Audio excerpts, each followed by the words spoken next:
So in terms of my background, to be very quick, I never meant to be a cinematographer. It's all been a big mistake. I was going to be a philosopher, writer, and then a director. And none of that happened. And it's a very long, boring story why it didn't, but I suspect that we all have a similar tale. And I ended up being a news cameraman through desperation. I was broke, living in England, and I did know how to use a camera. In fact, the first job I got was as a news sound man, working freelance for the American networks, which I survived exactly a year. After which, because of an international incident I caused by wrapping the camera umbilical cable around a Nigerian king's head, the American networks called me into a meeting and we all agreed I was the worst sound man in Europe and I should probably be doing something else for my own good, if not for everyone else's. And I pleaded with him and said, look, I can shoot. I had actually studied television producing and directing at the University of Santa Clara in California and freelanced in the Bay Area at a very early age as a studio and OB cameraman, multi-camera. So I thought I knew what I was doing. Fortunately or unfortunately for most of the world, the Falklands War occurred and they were desperate for cameramen. So they gave me a camera and I was given 10 years as a news cameraman to make every possible mistake you can make as a cameraman. It was fantastic because most of the time they were just happy to see you come back to the bureau. If you actually had something that they could put on air, they'd be ecstatic. So it was a fantastic training ground. And like I said, I did that for 10 years. The downside of it was that this was the 80s. And well, I guess it's the same with every decade. It was a decade of conflict. And so that's mostly what I was doing, and mostly in the Middle East. And you can only do that for so long without being damaged in some way, either physically or emotionally. So I decided that I had to get out of it and moved into documentaries, fortunately. And this is, you know, I have been very fortunate in my career. To transition from news to documentaries was, I didn't realize at the time, but it was an enormous step. And I had 6 months of total unemployment once again. I was sleeping on friends' couches and the like, before someone gave me a break. And then I sort of, you know, moved through documentaries. And I did documentaries for 10 years. And during, I guess about my 6th or 7th year of documentaries, I was starting to get really bored. Even though documentaries are a fantastic format, you travel the world, you go to interesting places, you meet interesting people, you do things that no one else is allowed to do.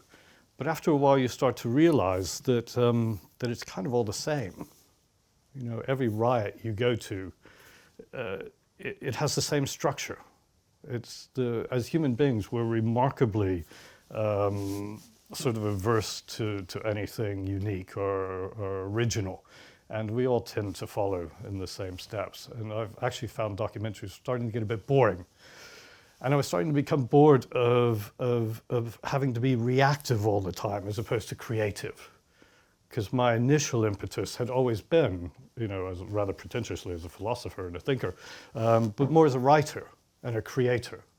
And that sort of creative side of me, I was just being oppressed in so many ways because of the structures that sort of imposed upon documentary making. Not that that's a bad thing, but after a while, I just thought, I need to do something else again. And I was very lucky. I actually got fired. The best thing that ever happened to me. I had started moving into light entertainment programs and did a thing called Saturday Night at the Movies, which is a very cheap movie review program for Channel 4, which is just sort of starting off in those days. And I absolutely screwed it up. It was remarkable, one of the worst days of my life. And they fired me, quite rightly so. And I was rather despondent, never been fired off anything in my life. Was thinking of throwing myself off of a building and thought, well, probably not. That was not a very smart idea. But I did notice that there was I'd been looking for some time for a course, a cinematography course, that would in some way help me progress as a cameraman. And they were running a course in Rockport, Maine at the International Film and Television School. And Billy Williams was actually running the course. And it happened to be 2 days after I was fired. So I phoned them up immediately. Someone else had dropped out. I got on an airplane. I arrived in Rockport. Billy is a genius teacher, and he changed my life. That 1 week was just such a revelation and such an inspiration that by the end of the week I decided, this is it, I need to be a feature film cinematographer, which is much easier said than done. Came back to England and applied for everything, every possible job in drama, primarily television drama to begin with, everything that I could think of for 5 years. And I reached a real low point. There's a TV show in England, it's not on anymore at the time, called The Bill. And it's a nightly police actioner, which is basically, it's a soap opera, where their idea of lighting is to bounce a 2K into the ceiling and shoot 30, 40 pages a day. They turned me down. And I thought, you know, it was, again, the end of the world as I knew it. Very despondent. 2 days later, I got a phone call from a very good friend of mine saying that, look, Michael Winterbottom is directing a film. He's looking for a documentary cameraman. Would you go meet him? And I did. And we had a very good meeting, I thought. And he invited me to come shoot some tests, which I did. And it was Super 16. We were shooting Super 16 in a 2:40 aspect ratio. And I don't know, don't ever get Super 16 printed. I mean, it's not an option anymore, but Super 16 is an acquisition format, it's not a print format. One of the labs in London said they could print it, and we were going to project the rushes. They were the worst rushes I have ever seen in my life. I mean, I was in tears because Michael was there, the producer was there, the line producer was there, the designer was there, the financiers were there. Everyone was sitting there watching these dreadful rushes. And at the end of it, I just stood up and I just said, I don't know what to say. And Michael said, don't worry. And then the line producer said, we'll call you later. And I walked out in a daze and just wandered around Soho. I had a motorcycle at the time and I couldn't find it. I just sort of wandered around and finally stumbled across it and went home and opened a bottle of wine and drank it all in one go. And they didn't phone. And by the next afternoon, I'd reached the point where if they had phoned, I would have told them to go fuck themselves because I was just so wound up. And finally, the day after, they did phone. And it was the line producer. And as soon as I heard her voice, I bit my tongue and didn't say what I was going to say. And she said, Michael would like to offer you the job. And at that point, I did very nearly say, go fuck yourself, just because I couldn't comprehend what had happened. And that was it. It was that simple. Suddenly, I was no longer a documentary cameraman. I was a feature film cameraman. Wonderland was the film, which I'm very proud of. I had absolutely no idea what I was doing. I thought I was ready, but you never are. And from that point on, I've only made feature films, TV dramas, commercials, and art installations. And here I am now.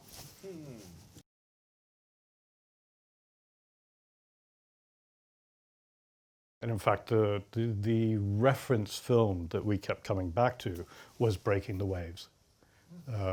And you know, it had rules, but they were Michael's rules. They weren't anyone else's. And we stuck to them religiously.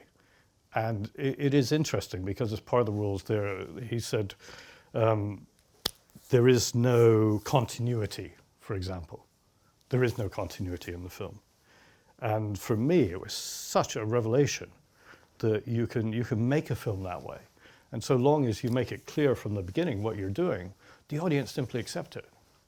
There are some things in the film that are just so against every rule that you've ever learnt in filmmaking, and they all work. It really was for me, it was the perfect introduction to the whole idea of filmmaking.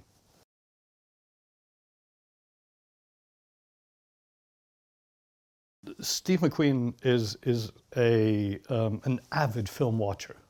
I mean, he's seen every film that you could possibly imagine, and he remembers every single one of them. And he and his wife had seen Wonderland, And at the end of the film, his wife turned to him and said, "You should be working with that cinematographer." And God bless her, is all I can say.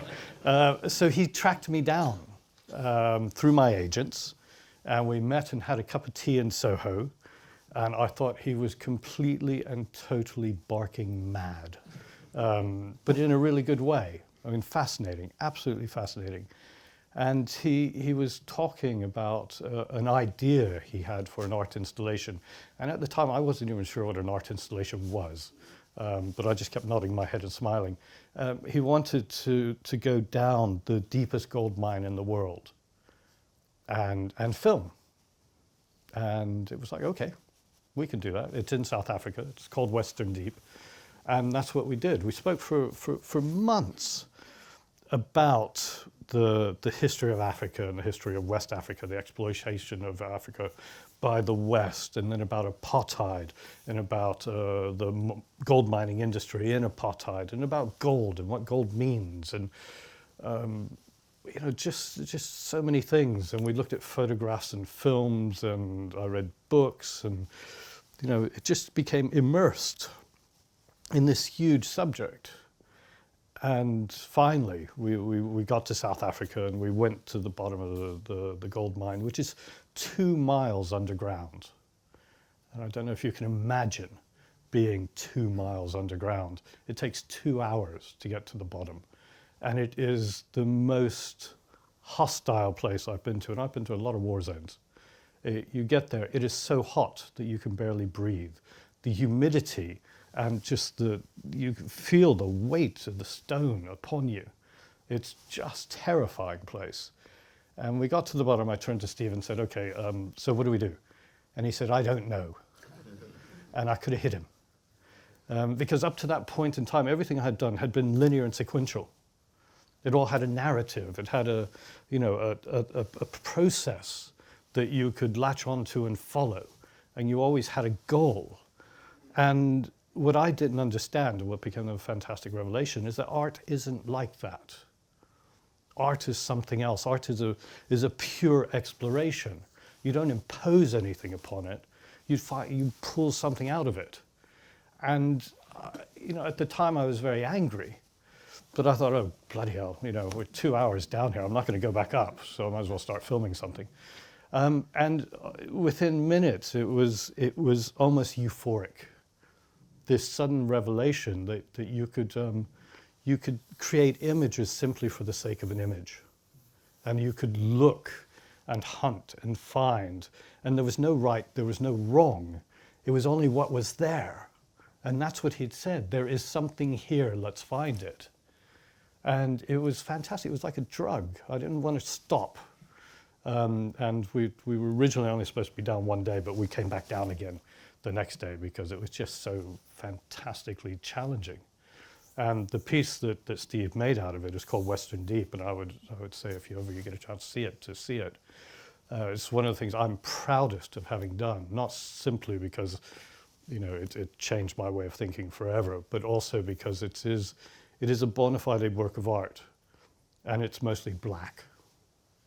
You know, because there was nothing else there, and there's something really perversely wonderful about just filming black, because all you could film was what was in the light of your lamp and the miners' lamps.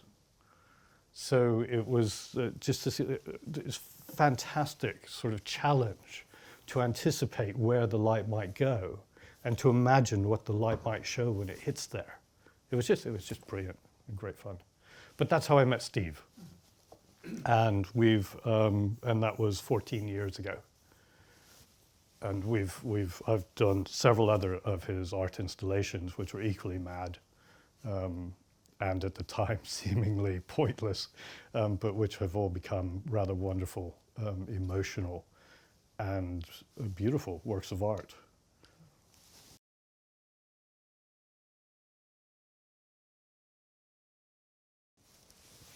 I think it's important to know that this, of course, is Steve McQueen's first ever dialogue scene.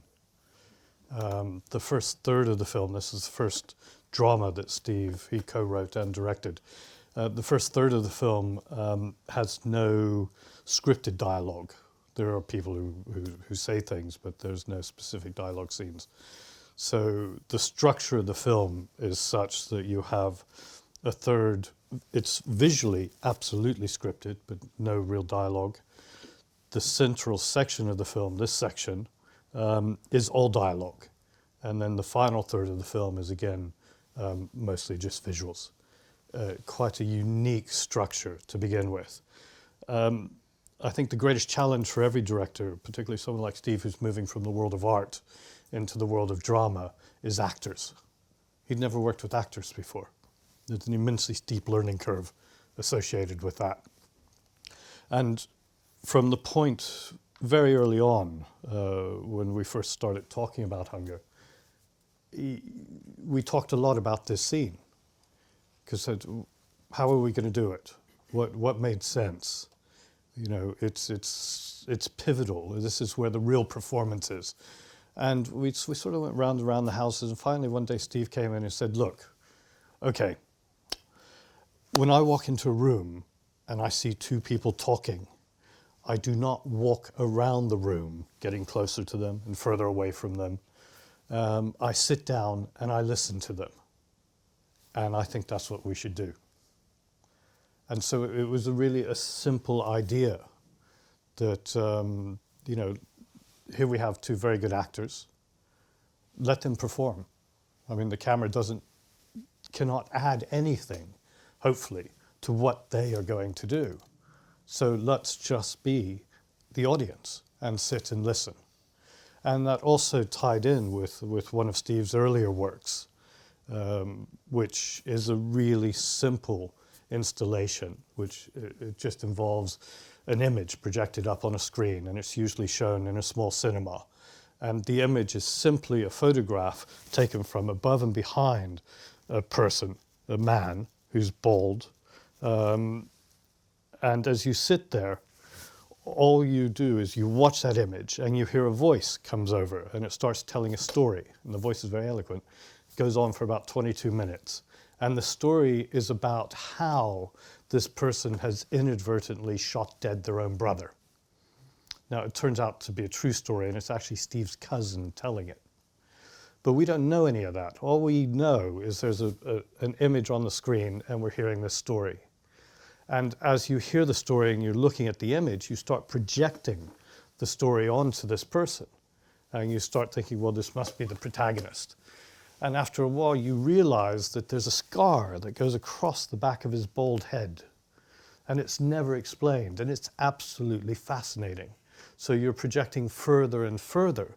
But as you're fixated with this image and you're hearing the story, the emotional content of the story seems to be enhanced by the lack of any other information.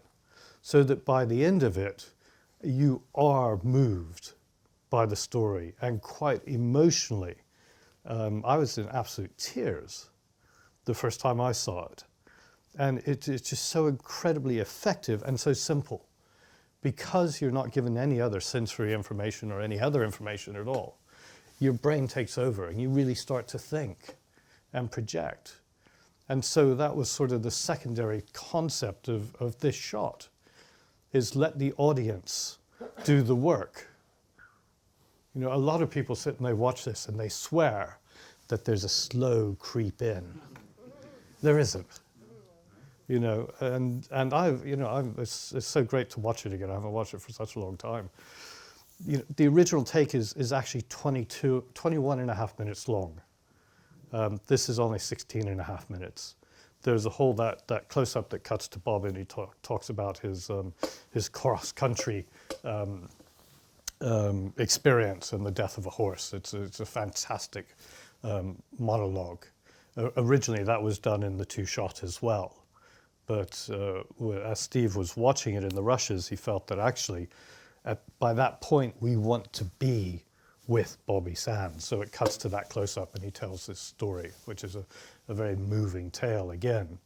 21 and a half minutes, a single shot. How did we do that? Any ideas? Because this is shot on film. It's shot on 35mm film. It's not digital. Any ideas? 2perf. exactly. A 1,000-foot roll of 2-perf. We understand what 2-perf is. I You know, think there's some directors there, so maybe you can explain Okay. a little bit of the magazine and two-per. Yeah. Now, on 35 mil, the normal frame has 4 little holes, perforations down either side. And the actual exposed area covers those 4 perforations. So you have a little claw that is whipping the frame, the film through the frame 24 times a second and exposing those 4 perforations. Now, in the 50s, actually, in fact, they came up with the concept of using only 2 perforations. So you're exposing exactly half the amount of film per each frame as a means of saving money. And a lot of the early spaghetti westerns, or all the spaghetti westerns, Sergio Leone and the like, were shot on 2-perf films, 2-perf film stock. It never really caught on because in America the DOP simply refused to use 2-perf because of the compromise you make in the quality of the image. You're exposing half the amount of film, so you're effectively increasing the grain once you blow it up and print it onto 35 mil. So 2-perf fell out of favor into the 60s, and Ariflex in Germany picked it up again in the early 2000s. As the digital revolution was starting, they began to realize that they needed to cut costs of production. And one of the geniuses there thought, well, 2-perf, it's incredibly cost effective because you get twice as many frames per roll of film, so your processing is effectively halved. So you can shoot 35 mil film for half the price. And that's why we shot 2-perf. By sheer fluke, the dialogue scene was 21.5 minutes long, and the roll of film was 21.5 minutes long. And on the first take, I'm sitting there behind the camera, and we're getting close to the end, and I'm just saying, almost out loud, act faster, act faster. Because as they finished the final word, it rolled through the gate. So it was luck. It was meant to be. But was this dialogue sort of one of the reasons you shot 2-perf? No. Was it economical? So No, it was money. Yeah. It was money. Absolutely. all the time. I've done 6, was it 6? 2-perf films.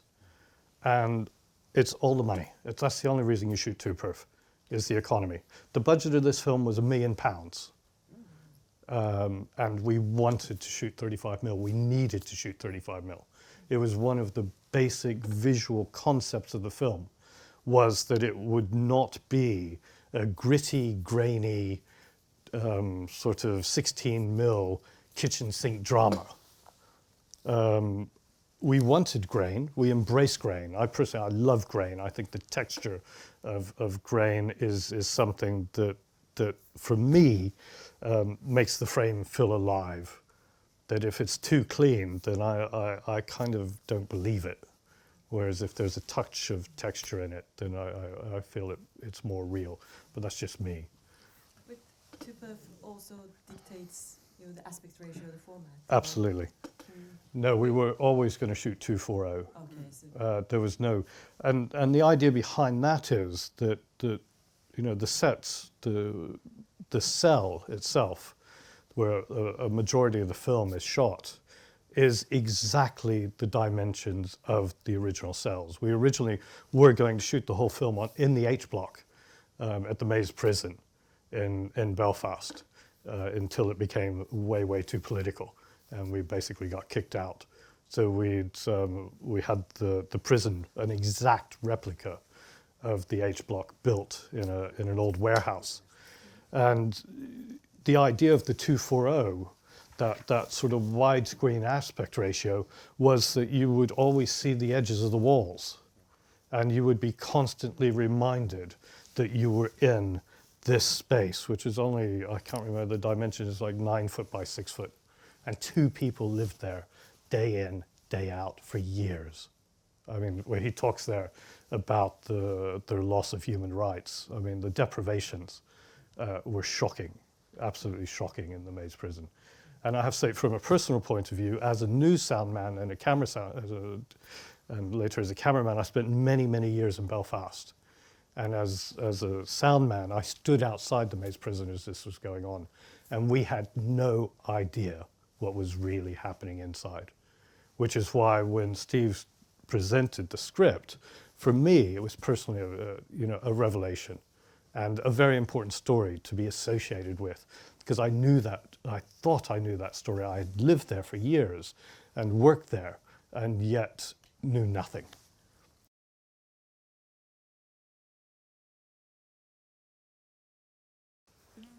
This is actually, for Steve and myself, a very important scene. We learned something here that we have carried on, and I've carried on in a lot of other films as well. And we sort of learned that it's kind of a follow-on of the concept of that locked-off shot. But if you don't put an edit in, particularly in scenes of extreme violence, the audience is naturally drawn deeper and deeper and deeper into the scene. And you are not subconsciously reminded that you are watching a film because there's no cut. As soon as a cut comes along, subconsciously, you're being told, this is a movie, it's not real. If there is no cut, you're not let go. You're almost enslaved to the shot. And if the shot is, has a believable content, again, it has the effect of multiplying the emotion of the shot itself. And so this is something that, when we discuss this, there was another factor associated, and it was something we haven't spoken about as much as well, is that, a single shot like this is fantastic for catching up on your schedule. With how many pages of description shot in half a day. So it was like, okay, well, first off, it was interesting. The whole concept of it was interesting. And secondly, it just kind of made sense in terms of the way everything else was working in the film. So we thought, well, let's do it. And this also was the first ever action sequence that Steve directed. He'd never worked with stuntmen. He'd never done anything like this before. And so he didn't have any preconceptions of how to approach it. I mean, I think that's one of Steve's greatest strengths, is that although he understands cinema, he's watched cinema from an early age, and he loves cinema, because he comes from the world of art, where the whole idea is not to impose structure, but to search. He doesn't feel bound by the conventions of contemporary filmmaking. So something like this, if I say to him, well, let's try it in one shot, he just says yes. He doesn't question it. He's just like, okay, no, that sounds interesting. And so that's what we did. And, the important thing is that you have to let everyone know well in advance that that's what you're going to do. I mean, for example, on the scene before, with, that long dialogue scene, initially when Steve was rehearsing with the actors, I mean, these are very feisty actors. He was having a bit of trouble with them over this dialogue scene, and they weren't really taking it very seriously. And he called me in one day into a rehearsal, and they were kind of mucking about, and Steve just said to me, okay, explain to them how we're going to shoot this. And I said, well, we're going to shoot it in one continuous take. And you could see the two of them sort of looked at me, then they looked at each other, and then they became very serious. And they actually moved in together and lived in the same flat for a month and a half. And they ran the dialogue scene every breakfast, every minute they had together, they ran that scene. So they knew that it was going to be one take. It was the same for this. We had a couple of stunt people and the actors, and everyone knew well in advance that it was going to be one take. So, the design department, everyone knew and could plan for it to be a single take. And that's very important, because if it's not planned beforehand, it's not going to work. Because everyone has to be in the same place, in the same space, and the same idea. And the actual, how do you do it?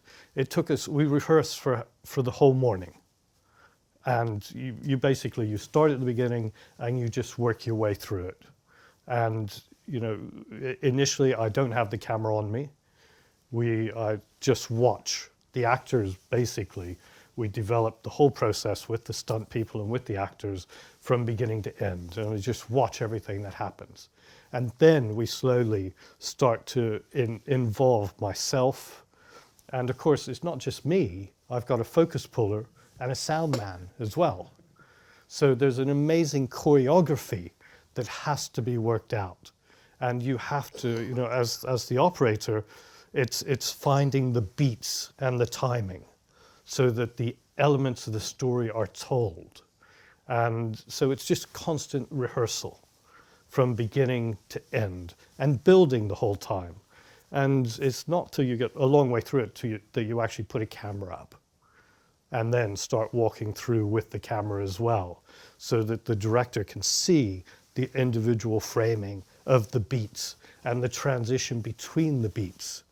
And it's fantastic. Everyone got so involved in this. I mean, it was brilliant because everyone is absolutely focused on what's going on. And Steve works on a very collaborative set. And people came up with a lot of ideas about how do we do that? What about this? What about that? And some were incorporated, some were ignored. But we ended up with that shot. And we did only 3 takes. And on the 3rd take, Steve burst into tears and ran away. And he said, and as he was walking away, he said, stop it. We can't do this anymore. Just stop it. He had, you know, and I dashed after him. I thought, what's wrong? And there was something that had touched him, reminded him about his father. And he couldn't explain it, but he was absolutely emotionally overcome by it and the violence and the believability of it, that he didn't want to do it anymore. The actors were so charged with adrenaline. They were like, yeah, let's go again. And, you know, they're all extras, the guys with the batons and the rubber truncheons. But, you know, everyone got so caught up in it that they were beating the shit out of those guys. I mean, they were black and blue and loving every second of it. And everyone just wanted to keep going because it felt there was something unusual about it. Something special. The red-headed guy, who was one of the stuntmen, the one with the marigold gloves, he's ex SBS, Special Boat Squadron. I mean, he's a tough nut, and he said that he was possessed during that sequence, in a way that terrified him, but he was not himself. There was something very odd going on, and that sort of oddness can't happen if you're doing 3-second shots. If it's just cut, you know, do this cut, do that cut. And, you know, what we've learned from that, like I say, is something that I carry on in a lot of different films and that we have used and subsequently in Shame and even more so in 12 Years a Slave.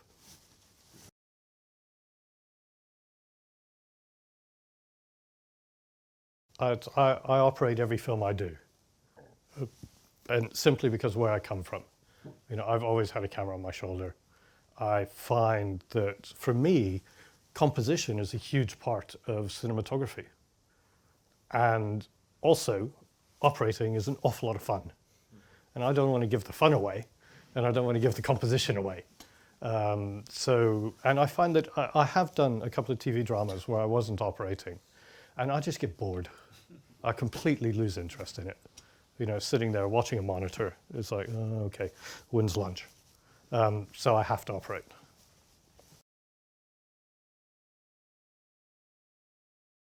I tend to use something like, I shoot all Cooke S4s, is my lens of choice.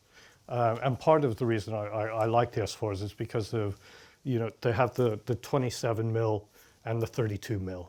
And those are both wonderful handheld lenses. Because you're going close. You don't want it to be too wide because of the distortion that induces, but you don't want it to be too tight unless you're going for effect. I mean, some handheld stuff I've done on 50mm and 65mm, where you're looking for something really frenetic, where you're looking for that extra bit of instability. But for me, handheld is incredibly stable. I don't do handheld to induce movement into the frame. I do handheld so that, that the camera's in a position to respond to the actors. That's all it is. It's to give the actors the freedom to move wherever they like within the set, and for the camera then to have that freedom as well, to move with them. So it's not a tool that is specifically to induce an aesthetic feeling into the image. It is a tool by which you can efficiently cover a scene and give the actors freedom. That's very interesting because so much handheld these days are about style Mm. or about, you know, making it more kinetic or more. Yeah, that drives me mad. If a director says to me, "Oh, can you make it a little bit more movement in the frame?" It's like, well, go fuck yourself. No, that's not the idea. If that's what you wanted, then don't hire me. Because it's, you know, I think that just shows a lack of ideas. This belief that by wobbling the camera somehow it's going to further engage the audience, I don't buy it.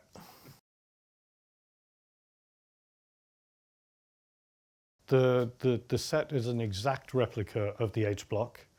Originally, all of the practicals were exact replicas of the practicals in the H blocks. And I then went through and adjusted that. Specifically, down the hallway, on each hallway, there were a couple of skylights.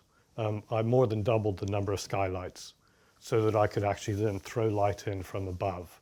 In some places, I also increased the number of practicals. They were all fluorescent tubing. Everything within the shot is you know, a practical.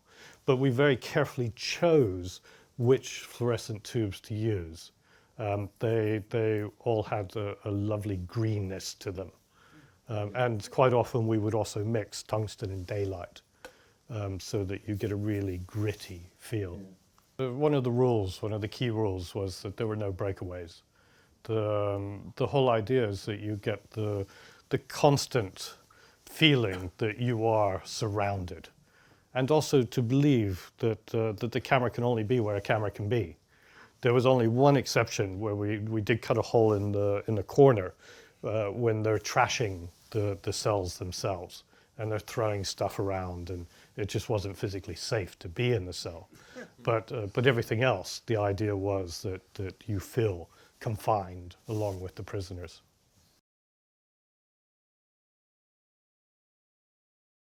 Storyboards, no. Not at all, not even shot lists. The whole idea, but it was very carefully planned. So there's almost a contradiction here. But we spent a lot of time planning it and talking about it and defining what the film was about and the approach to the making of the film. But the idea is that nothing is written in stone, so that when the actors get involved, they bring whatever they bring to it, and they have the freedom to find the performance. I mean, it's this is something that has become, you know, more and more clear to me and also to Steve, is that actors are rather special, and you hire them for what they do. So let them get on with it. Give them the space, and give them the time to find the performance, because ultimately that's all that matters. You can have the most beautiful shot in the world and the most amazing set in the world and the best sound, but if your actors are not creating a performance that in some way touches the audience and engages them, then it's all pointless. So the idea is that we have everything in place, we have everything ready to go, we put the actors in the space, we see what they do, and then we start thinking about shots after that. Now, I spend a lot of time on the locations, on the sets beforehand, anticipating what the actors might do and thinking about the areas that they might move into and how I then I deal with that on the day, on the spur of the moment. So we're well prepared, but at the same time, absolutely open-minded in that regard. You often also see 360 in the way you operate. Yeah. So you prepare for everything, that the Yeah. actors can actually move wherever they want in the room. And you will Absolutely. You know, again, coming from the world of documentaries, you know, I'm not used to having stands in the way and lights in the way. And I come from a world of realism. So that's how I light. That's how I see the world. You know, I tried to adapt the lighting for the emotional content of the scene itself and for the film, which is why I tend to do sort of reality-based films. And my comedies tend to be disastrous. But that's another story. So, you know, that's the way I see it. And also, you know, the idea is 360 degrees. You know, the actors have the freedom, particularly in something like this. You know, you're in a confined space, and yet, in a way, you want to encourage the actors to move, to see the space, and get a sense, particularly in the cells themselves, of just how small it is and just how compressed their lives had become. So, and there was a second part to the question, wasn't there? That's apart from storyboards. Yeah, I was wondering which references did you Oh, references. A lot of references would be the answer, but sort of one of the prevailing visual references were the paintings of Velázquez, which is something that we looked at a lot. And the whole palette of the film is, I mean, this, not to be derogatory of the projection, but it's a little bit bright. It should be quite a bit darker than that. But the palette we spoke about were more of the pastels. And we shot specifically with the Fuji stock, Fuji film stock, because it lends itself into more of a pastel, less saturated feel than the Kodak stocks. And this film we did as a DI. And it was my first ever DI. And it was a fantastic experience. And we were able to really push the film, the look, to exactly where we were happy, because it's sort of actually a little more bluey green than this as well, was the original concept. But there's and the colors change with the different parts of the film. So there was an awful lot of thought went into the choice of film stocks, how we were going to use the film stocks, the overall look of the film. And one thing that I always do, and I have always done, is to shoot tests on the location themselves, and then take those tests and get them processed and sit down with the Russia's colorist and hopefully with the overall colorist and talk them through the ideas so that we set a look for the exterior daytime, interior daytime, exterior nighttime, interior nighttime. So that as they're doing the rushes, they are creating a continuity of look. Because as they go through the edit, and this is something I've learned through bitter experience, the director and the producers and the editors, they spend months looking at these images and they fall in love with them. And then when you come to do the grade, which, you know, you've talked to them from day one about, you know, it's going to look like this in the end, you suddenly are battling them because they want it to look like it looked in the edit. And it looked like shit in the edit. But they have become brainwashed visually. And so to get around that, I tried to attempt to ensure that what they're editing is in the right direction towards what the film should be and what we have discussed about the film. So I found that absolutely crucial, that to shoot the tests on the locations, also these days in the digital world, to check the workflow from beginning to end. I had a very nasty experience. I shot the first ever high-def feature film in England on an early high-def Sony camera that had no post-production system associated with it at the time. So we shot it and they couldn't cut it for a year. I'm not going to do that again. So, you know, that it's an important part of the process to develop the look of the film and to maintain the continuity of that look through every step of the film.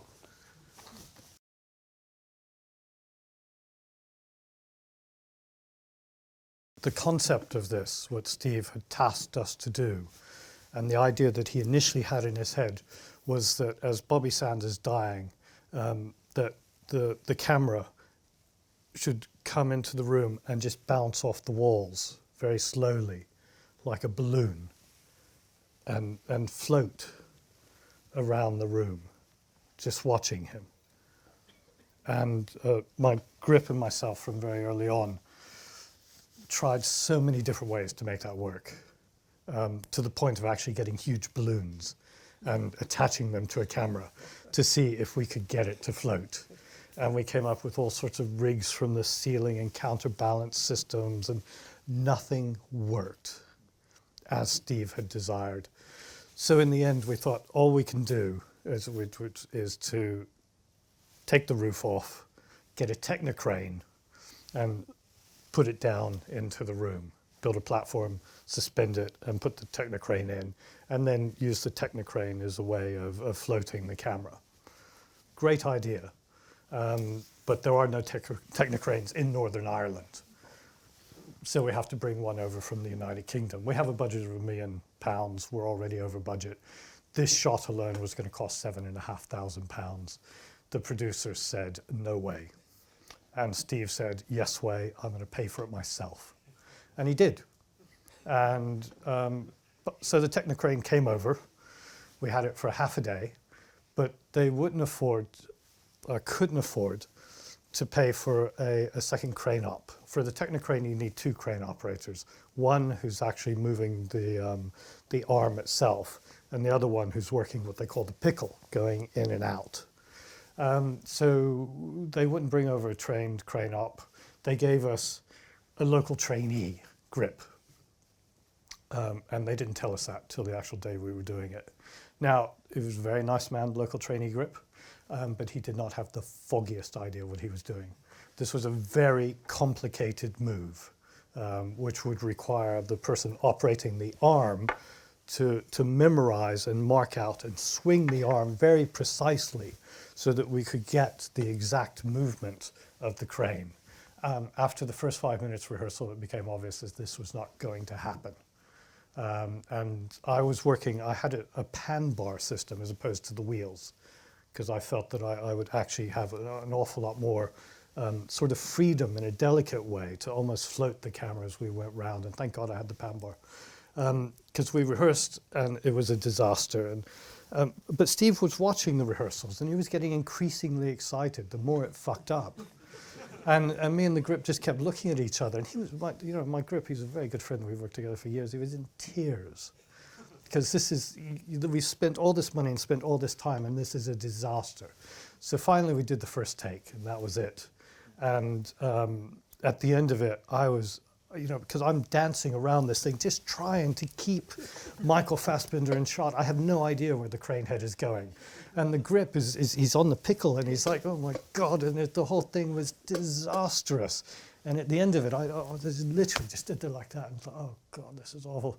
And Steve leapt out of his chair and threw his headphones down. He said, genius, genius, genius, the birds. And I just sort of looked at him and I said, but Steve, that was a disaster. And he said, you have no idea, that was genius. And I said, can we do it again? He said, you do it as many times as you like, I'm going to lunch. And off he went. And as he was walking away, he was muttering, the birds. And it was just, again, it was one of those real low points in my career because I thought I had failed completely. I had a very simple brief and, what should have been a very simple idea. It was voted the second best film of the year, or second best shot of the year on one of the American websites. And I've really, when they phoned me up to interview me about it, I couldn't tell them the truth. So you know the truth now.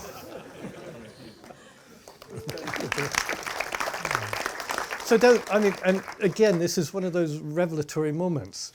As cinematographers, we can become very arrogant and think we know what we're doing and what's best. Yeah, you don't. I think it's constantly, it's important to be constantly humbled and reminded that, there's a lot more to it than we will ever really understand.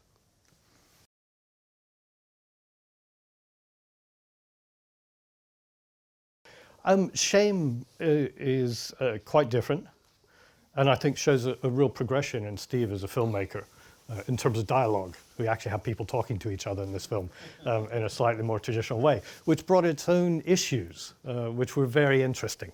But the whole inspiration of the film was Steve was staying at a hotel called the Standard Hotel in New York, which is in the meatpacking district. It was a very new hotel at the time. And it has these fantastic floor-to-ceiling windows in the bedrooms, overlooking up, down, and downtown. And what had happened is that it had become the sort of spiritual home of voyeurs and exhibitionists who would have sex up against the windows on a regular basis. And Steve was staying there, and the whole thing just seemed so bizarre. And just so unusual that he started thinking, not having sex up against the window, mind you, but just thinking about sex and modern sex and sex addiction, and started talking to sex addict therapists and sex addicts themselves. And the whole film slowly evolved out of that. So it's all the fault of the Standard Hotel. But okay, we can take a look at the first look. This sex is not very sexy, I would say. It's more sad and disconnected. So Yeah. don't get your hopes up. Yeah. It's all a matter of opinion.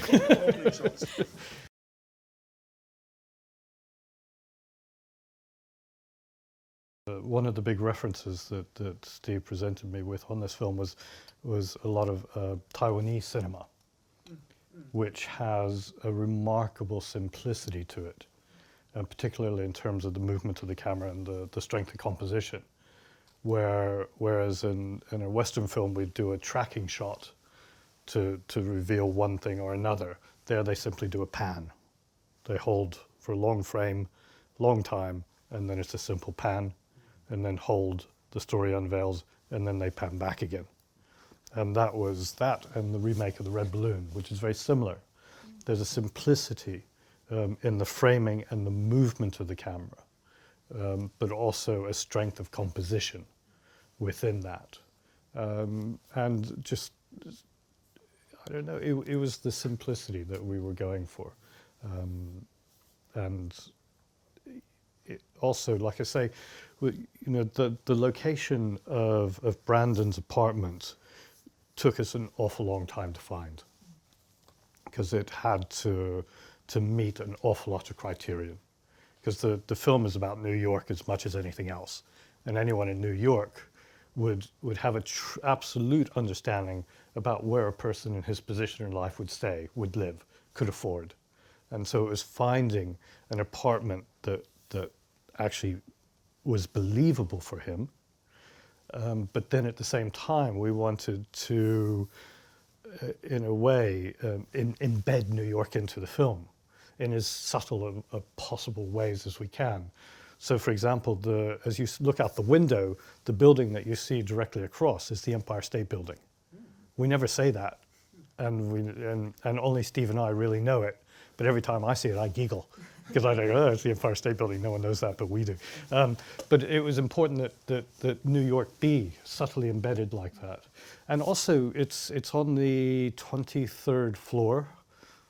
How do you light an apartment on the 23rd floor, especially a white-walled apartment on the 23rd floor?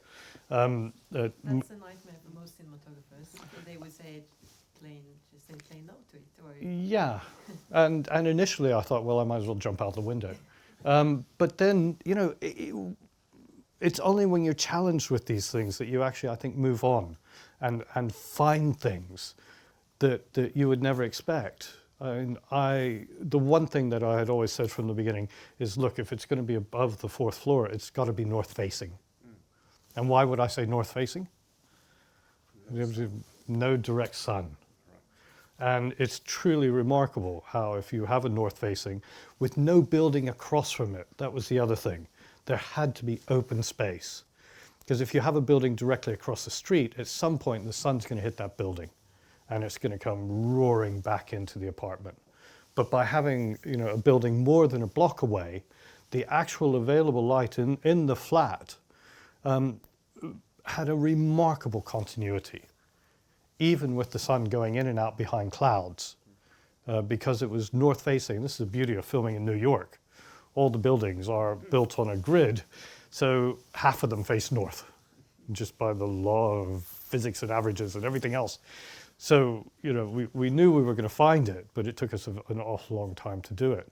But what it meant was that I didn't have to worry about sticking lights outside.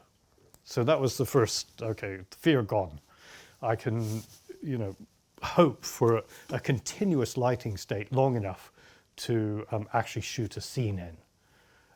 And then the white walls are never white. I mean, you look at this, and actually what I would tend to do is I put a lot of different colors into them. And, you know, it's quite a coldy blue instead of white. And in some places goes a little bit warmer and different things. And I suddenly realized, well, white walls are fantastic because you can do stuff with them. Whereas normally we think of them as a disaster. Actually, in this case, first off, it's a direct reflection of the sort of emotional, mental state of the character, which is so sterile and bereft of love and emotion, that the white walls it's him. It can be nothing else but the white walls. So I couldn't argue with Steve Ward, the designer, on that at all. But also, once you start playing with it, and I shot my tests and went into to play with the colorist, and it was just this revelation. It's like, oh wow, that's really interesting, because not only are they not white, but they can change different shades of color as well as as shadows move across them, or shadows are created within them. So it became quite often a case of finding the exact place for the camera to be, to get those gradations within those vertical white spaces, which were actually compositionally and every other way interesting. And I spent a lot of time in this apartment just taking stills. And from this, I've developed a whole different approach to my pre-production. That's something I'm going to talk about tomorrow, so I'm not going to give it all away at this point. But it's, you know, embrace the challenges, because it's only when you are challenged that you can actually come up with a solution that is, you know, hopefully different and hopefully elegant.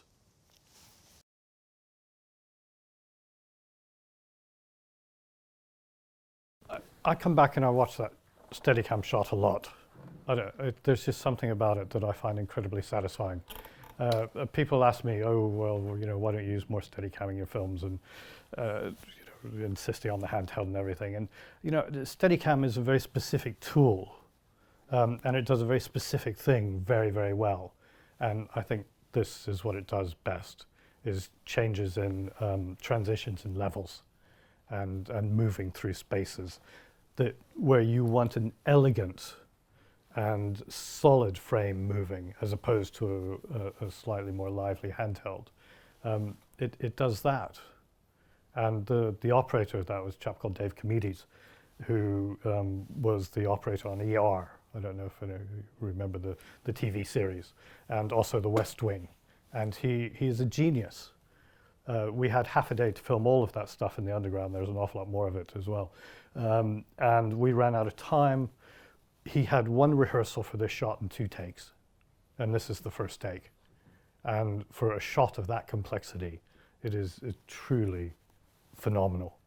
And so it just, like I say, it just gives me great satisfaction. Do you remember the lens you had here? Again, that would have been probably a 32. 32? Yeah. Yeah.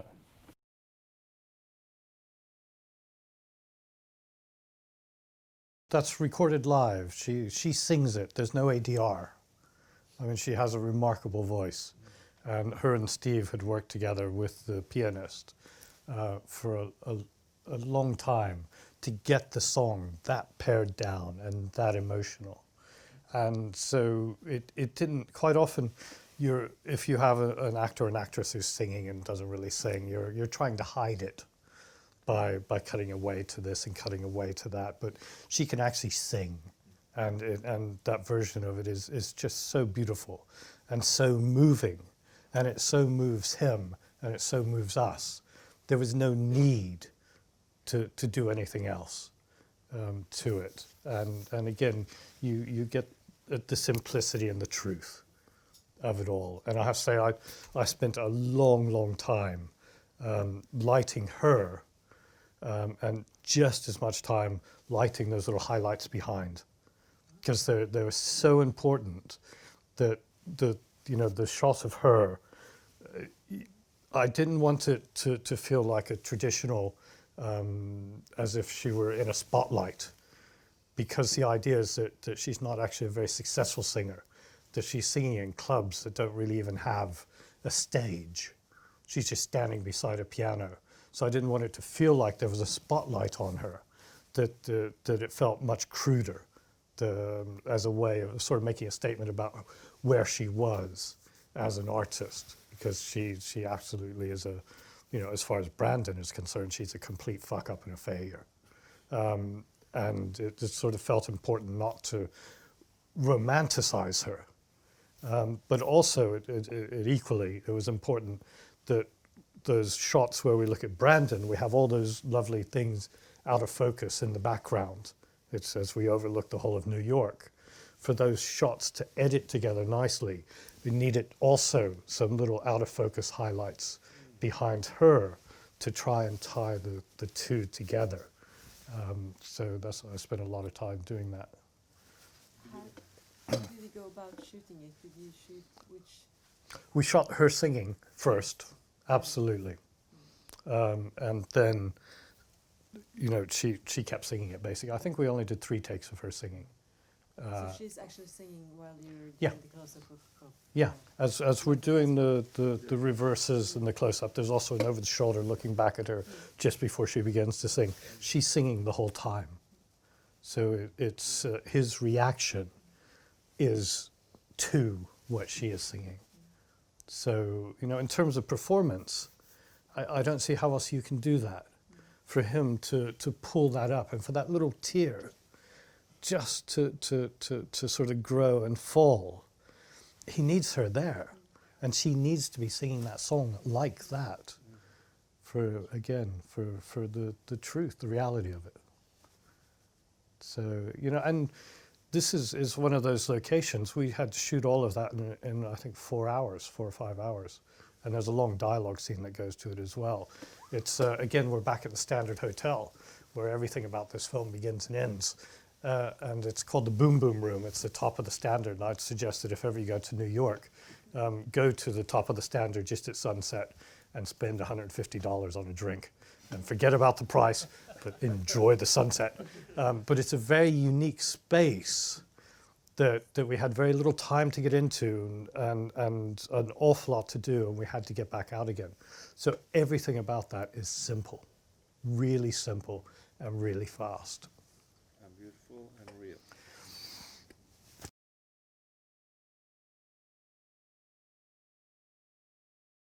Well, I think sound in general, I mean, it's something that I wanted to point out much earlier on, is that the Steve is meticulous in his use of sound, and that the sound itself so enhances the quality of the image.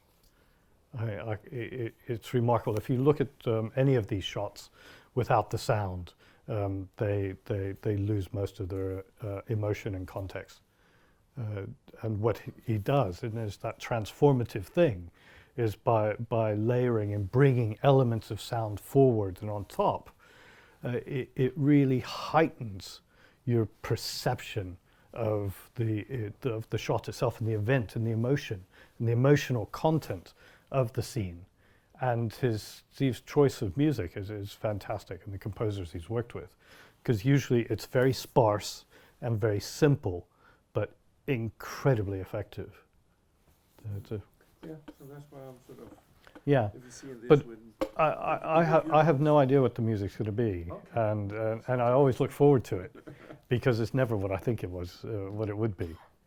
I mean, we've just shot together a pilot for HBO for a series, and I just saw the cut the other day, and at the end of the pilot, there's this amazing hip-hop tune, which turns almost into a show tune. And it is so counterintuitive for the scene itself, but it's so effective. It's just like, wow, it's amazing.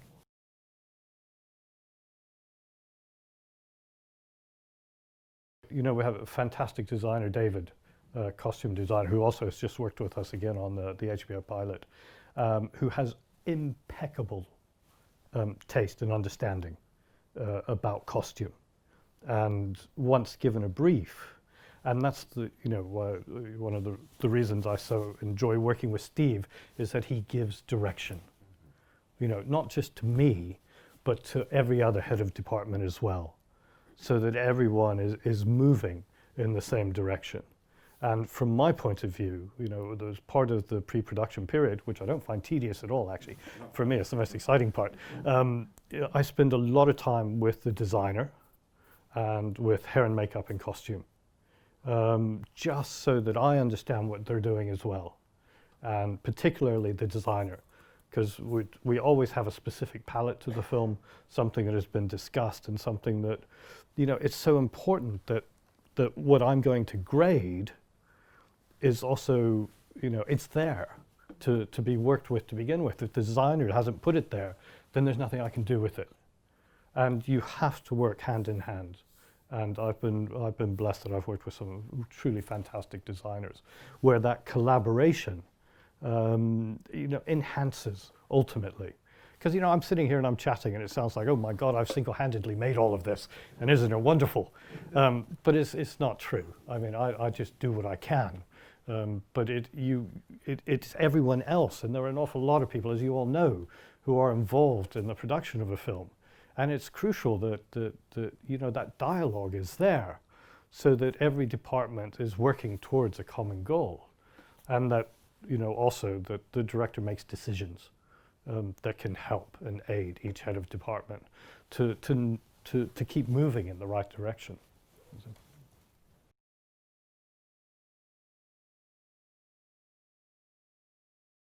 But was it lit or was it unlit? What do you think? Those who say lit, raise your hands. You're wrong. No, it's the whole idea. In the script originally, Brandon runs. I mean, the apartment is in the center of Manhattan on 31st Street or something like that. In the original script, he runs all the way to the Hudson River, and then runs all the way down the river as well. The shot was conceived to be over half an hour long.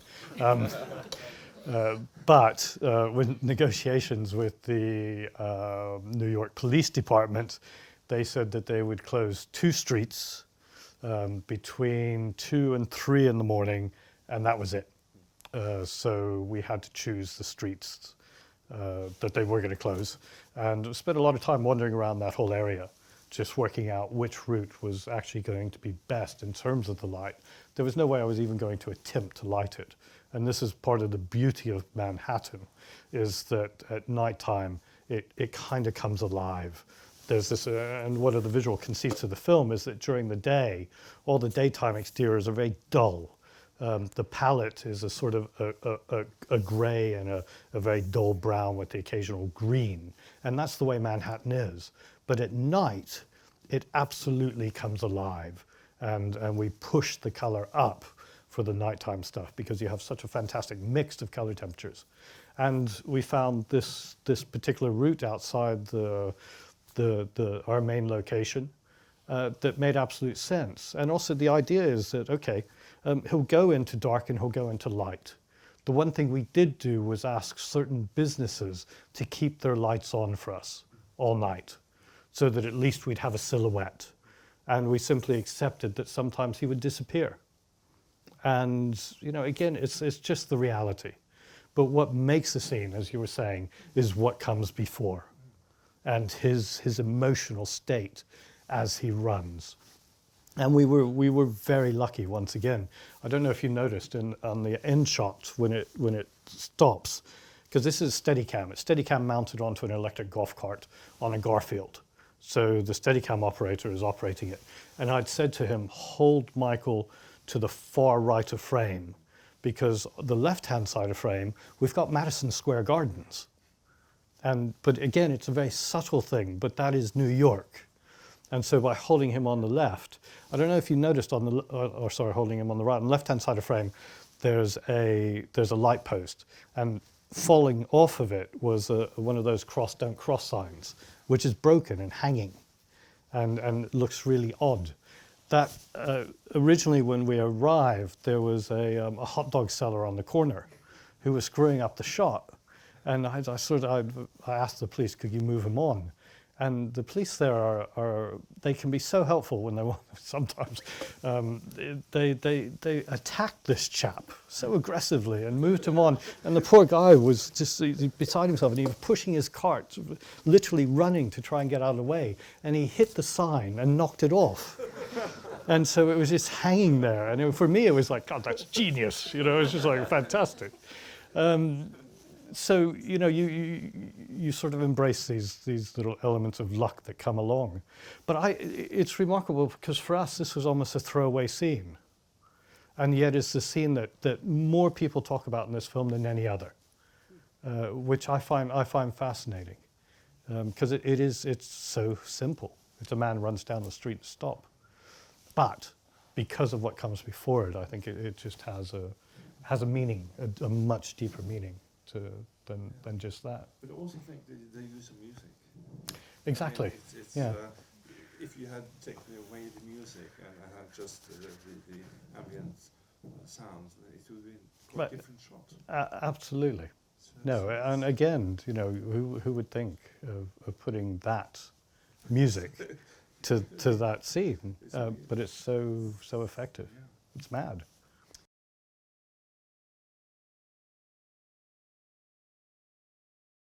The way things tend to work with Steve and a lot of other directors is that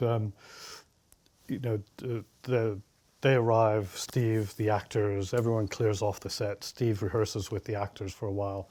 Then he calls me in and I have a look at the rehearsal.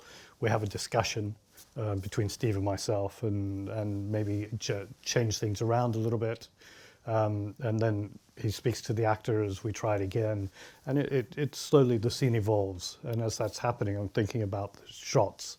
And then Steve and I will quickly discuss that. And then the rest of the crew is called in to have a look at what's going on. And at that point, I'll probably try and get a director's viewfinder with the lens to have a look at the actual movement itself. Everything's explained, the actors go away to hair and makeup, I'm given the set for however long they're gone. They come back in and we shoot. And quite often we don't even do a rehearsal, a on-camera rehearsal. We just go straight into the shot itself. And quite often as we're shooting, the shot changes and develops also. So there's always, like I say, there's always an open mind. Because if you see something or the actors find something different or special, then you want to be able to incorporate it.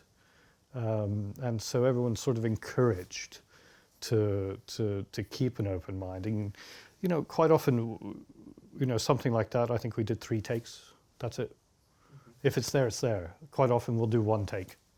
And if it's there, it's there. I mean, Steve is very decisive. When he sees it, he knows it. And so we move on.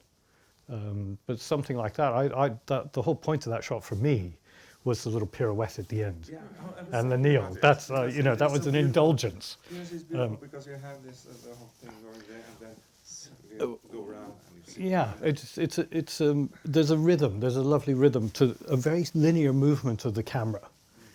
And you're sort of boom, boom, but really simple. But we couldn't have done it on a track and dolly because there was a table in the way. And they have to sit at the table. So that's why I chose to do it handheld, because I can just move around the table and then move in. But then it also gave me the ability to spin around her and to sit with her as she sits in. So it gives a sort of a visual punctuation to the end of the scene, which has been up to then very, very sort of linear. Do you have any advices to these young people on how to keep fit to do this? Look at me, I'm an Adonis. There's something again tomorrow in the workshop that we'll talk about. And I mean, a lot of people ask me, and it's so perverse, because in all the years of news and documentary, when everyone thinks, oh, everything was handheld, 98% of the time I used a tripod. I'm not a great advocate of handheld. perversely. Like I say, it's so bizarre. But then when I did Wonderland, which was all handheld, suddenly everyone started giving me handheld films, most of which I turned down. But it's something that over time, you know, it is a really, really valuable tool and a really useful way to tell stories and to tell them quickly. I mean, so much of it, you know, we talk about all the pre-production and the thought and this, that, and the other. The reality is you're on the set, you're 4 hours behind, you know you've got 3 more scenes before the end of the day. Okay, let's be rather clever about this and do these 3 pages in one go, handheld, bish, bash, bosh, move on. So it can be a very practical thing. So if you have the skill, then you can utilize it in a very efficient and a very effective way. And people to say, okay, well, what's the key? What's the trick to handheld? And the answer is, put a camera on your shoulder and leave it there for 30 years. Good to go. But it's very interesting because when I see this scene, it's quite simple it's quite brave, I think, because so many people would have done a close-up. You know, the cinema language is quite boring sometimes. You Yes. do a close-up of the orange juice, a close-up of the egg, the scrambled eggs. And it's not about the people and the performance and, you know, the dialogue between people. And well, this is part of the overall approach when working with Steve. Simplicity is the key, but it's about people and emotion. And a lot of the time, it is really simple storytelling. That scene is a really simple scene on the surface, because basically it's almost expositional. She's asking, "Can I stay?" He finally says, "Yes." We know he doesn't want her, but deep down inside, there are also these undercurrents of within the context of the film about the two of them. I mean, there's one thing that sort of is unsaid, but it's always queried, is the question of incest between the two of them. And there she is, very provocatively dressed, or hardly dressed. And, you know, that interplay, and when she grabs him from behind, and there's an obvious closeness there, but there's also an obvious something between them that's rather unsavory. And so, although the scene itself is simple, "Can I stay?" "Yes, you can," reluctantly. Actually, what it's exploring is the boundaries between the two of them, and what's that dynamic between them. And the question it raises is, why are they like that? And so there's an awful lot more to it. But when you're actually shooting it, it's like, well, okay, if we do this, and this, boom, then we can move on. So, you know, the subtext and everything else is there in the performance. And so what we're trying to do is to find the performance.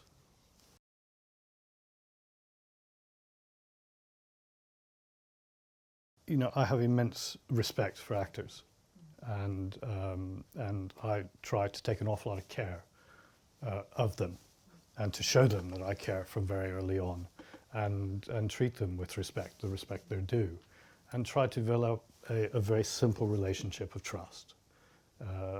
And it's interesting because a lot of what I do throws back to my days of documentary making and news.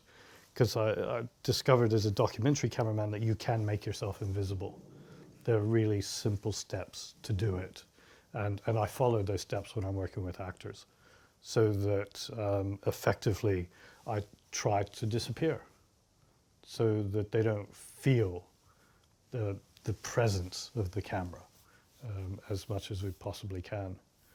And, you know, people ask me, "Oh my God, it must be difficult to, you know, when I'm doing sex scenes or you're doing scenes of great emotion and this, that, and the other." I have to be honest and say that during almost the whole of that scene, what I was really focusing on, and for me what was absolutely crucial, was that we see the cars moving in the top left-hand corner frame. And I'm the smallest little body moves to ensure that we see that outside world. Because that, you know, we've all seen sex before and this, that, and the other, but it's the imposition of that world that for me just felt, you know, odd and important. And so, yes, I tried to keep their heads and faces in, but actually I'm focused on that side of it.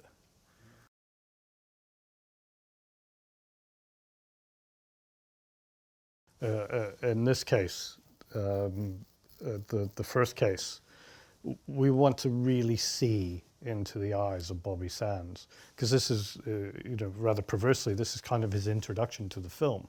Even though we're well into the film, we don't actually meet Bobby Sands till well in. So this is one of the first times we see him. So as the introduction to the character, it was sort of very important that we very clearly see almost the fanaticism in his eyes. And to do that, he's looking almost straight into the lens.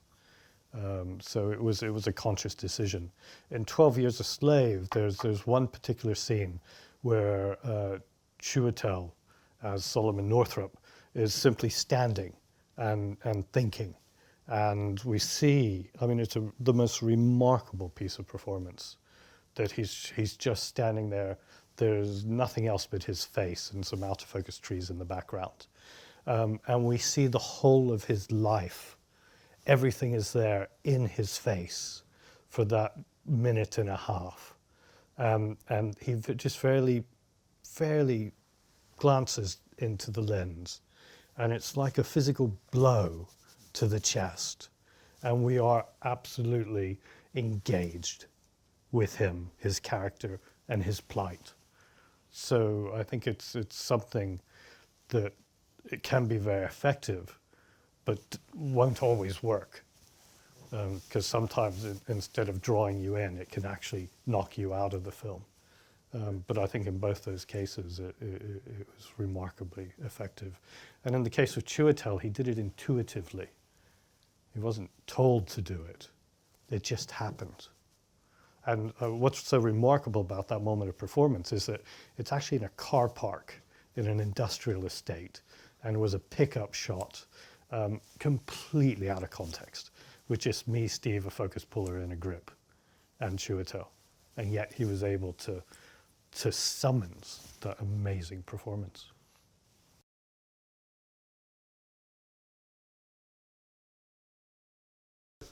I don't know if it's possible to say anything more sort of general about, but just the process of when you do scenes like that are all in one shot, how you make sure you get it all, and you get it all in time, because it seems like you work so intuitively on set, and it's not. Can you talk more about that process of just knowing that you have it when you leave? Well, I think that's based on experience. And the more you do that sort of stuff, the more obvious it is when it's working. And you just have to be absolutely honest. If there's any doubt, then you have to act on that doubt, because you're not going to come back to it. I mean, these are all low-budget films. I think on Shame, we had 32 days or something like that. I mean, we don't have a lot of time. And there is no possibility usually to reshoot. So you just have to, you have to be on the ball. You have to trust your actors. And, Steve is a director. He absolutely knows when it works and when it doesn't work. And if it's not working, then we don't leave till it does. And so you just keep at it and keep at it. Or you recognize that there must be something inherently wrong with the scene itself. And maybe it's time to just stop, rethink, rewrite, and revisit. Because there are some scenes that on paper make absolute sense, but you get them onto the set with the actors, and suddenly it makes no sense to them. And you can either beat them up and force them to do it, or you can listen to them and think, okay, well, why isn't this working? And talk about it. And that's something that happens. It doesn't happen that often, but Steve will clear the set, and he'll sit there with the actors, and they'll just talk it through, figure out what it is that isn't working, that's creating that barrier, and then think about, well, how do we get around it, and come up with a solution. And I'd like to say we're very efficient. We don't have a lot of time. We don't spend a lot of time. On Shame, we were working with a New York crew. they have an expectation about how films are made, and that expectation is all about coverage. They expect to do 32 shots a day, every day, multi-camera, bish bash bosh, non-stop, boom, move on. On our first day, we finished 2.5 hours early, and we'd finished the call sheet because we were working single camera and most of the shots were a single take. The crew just were standing around scratching their heads. What the fuck? You know, who are these guys? What is this we're doing? Because it was so far outside, again, the convention of filmmaking there, that it took them about a good 3 or 4 days to get into the groove and to sort of understand what we were doing. And by the end of the film, they were so enthused. I mean, it was fantastic. They didn't want to make films any other way, because up to that point, everything they had done had been a war of attrition. You know, it was simply you gruel through your 12-hour minimum. And a lot of the TV stuff out there in particular, you're working 14, 16-hour days. And it is non-stop. So, you know, I think this, which is a much more European approach to filmmaking, I think is an awful lot more rewarding to the average technician. I find it a lot more rewarding, I must say. Did that answer the question? I can't remember what the question was.